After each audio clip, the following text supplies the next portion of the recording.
From a $2 billion mega mansion to a $50,000 tiny home, this is the Billionaire House tier list. Stop. Hey man, if you like these type of videos, like and subscribe to my channel for daily uploads. Okay, thank you. I'm very grateful. Now let's get into it. Vladimir Putin has a net worth of $200 billion and he's got a palace with an underground bunker. S tier. Mark Zuckerberg bought 1,000 football fields of land in Hawaii so he could build a massive compound with a self-sustainable underground bunker, over a dozen houses including 2 mansions and a web of disc-shaped tree houses connected by rope bridges. Solid B tier. In 1984, Steve Jobs bought a California mansion called the Jackling House. It was designed in 1925 by famous architect George Washington Smith for famous rich guy Daniel Jackling. Steve Jobs wanted to burn it down. California said no, because of its historical significance.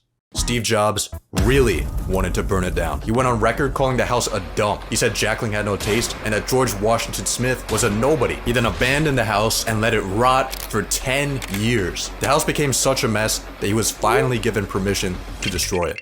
8 months later, he died, making the brutal destruction of this innocent house one of Steve Jobs' final victories. I don't get why he hated on this house so much. I'd say it's a strong C tier. World famous pharmaceutical salesman El Chapo had a peak net worth of $12 billion. He was said to have houses at every single beach and a ranch in every single state.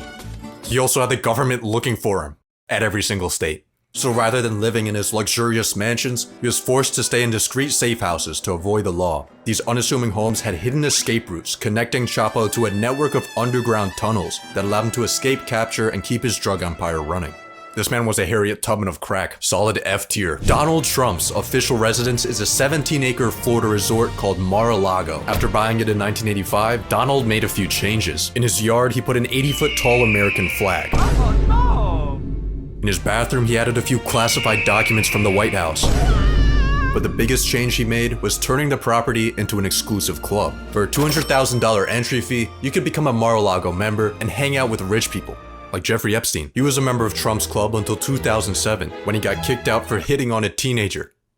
Classic Jeffrey. The club's been printing over $20 million a year, making Mar-a-Lago one of Trump's most lucrative investments. It's a somewhat controversial house, but it is a nice place. Being the Queen of England has a lot of perks. You get the coolest jewelry collection of all time. You get to drive a Bentley limo without needing a license. You get to pay taxes when you feel like it. But the coolest part of being the Queen is living in the $5 billion Buckingham Palace. This 775-room behemoth has everything you need to be the ultimate rich person. You got a throne room, a multi-billion-dollar art gallery, London's biggest private garden, and an ATM in your basement so you can take out a brick and flex on your 800 staff members. This place is so big, it has its own zip code.